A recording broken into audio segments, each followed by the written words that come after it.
ಇದ್ರ ಬಗ್ಗೆ ಒಂದು ವಿಷಯ ಹೇಳ್ತೀನಿ. ಎಷ್ಟೊಂದು ಜನಕ್ಕೆ ಮೆಡಿಟೇಷನ್ ಮಾಡೋದೇ ತುಂಬ ಕಷ್ಟ ಆಗಿಬಿಡುತ್ತೆ. ಯಾಕೆ ಹೇಳಿ? ಮೆಡಿಟೇಷನ್ ಮಾಡೋಕ್ಕೆ ಮೈಂಡ್ನ ಕಾಮ್ ಆ್ಯಂಡ್ ಕಂಪೋಸ್ಟ್ ಆಗಿ ಇಟ್ಕೊಳ್ಳೋಕೆ ಟ್ರೈ ಮಾಡಬೇಕು. ಹಂಗೆ ಅಂದ್ಕೊಂಡಾಗಲೇ ಬೇಡ್ದಿರೋ ಥಾಟ್ಸ್ ಎಲ್ಲ ಮೈಂಡಲ್ಲಿ ಕೂತ್ಕೊಳ್ಳೋಕೆ ಸ್ಟಾರ್ಟ್ ಆಗಿಬಿಡುತ್ತೆ.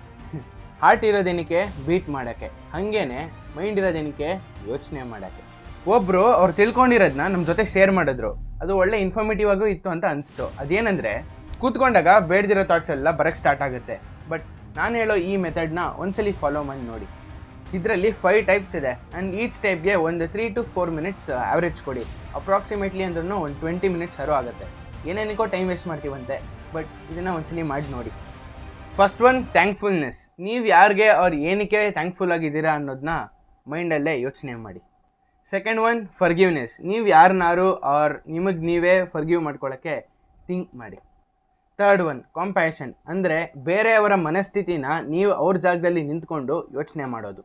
ಫೋರ್ತ್ ಒನ್, ಅವತ್ತಿನ ದಿನದ ಆ್ಯಕ್ಟಿವಿಟೀಸ್ ಬಗ್ಗೆ ಥಿಂಕ್ ಮಾಡ್ಕೊಂಡು ಪ್ಲ್ಯಾನ್ ಮಾಡಿ. ಈಗ ಲಾಸ್ಟ್ ಫಿಫ್ತ್ ಒನ್, ಬಿಗರ್ ಗೋಲ್ಸ್ನ ಸೆಟ್ ಮಾಡೋದ್ರ ಬಗ್ಗೆ ಯೋಚನೆ ಮಾಡಿ. ಈ ಥರ ಒಂದ್ಸಲ ಯಾರು ಮಾಡಿ ನೋಡಿ. ಏನು ಅನಿಸ್ತು ಅಂತ ಕಮೆಂಟಲ್ಲಿ ತಿಳಿಸಿ. ಈ ವಿಡಿಯೋ ನೋಡೋದಕ್ಕೆ ತುಂಬ ಧನ್ಯವಾದಗಳು.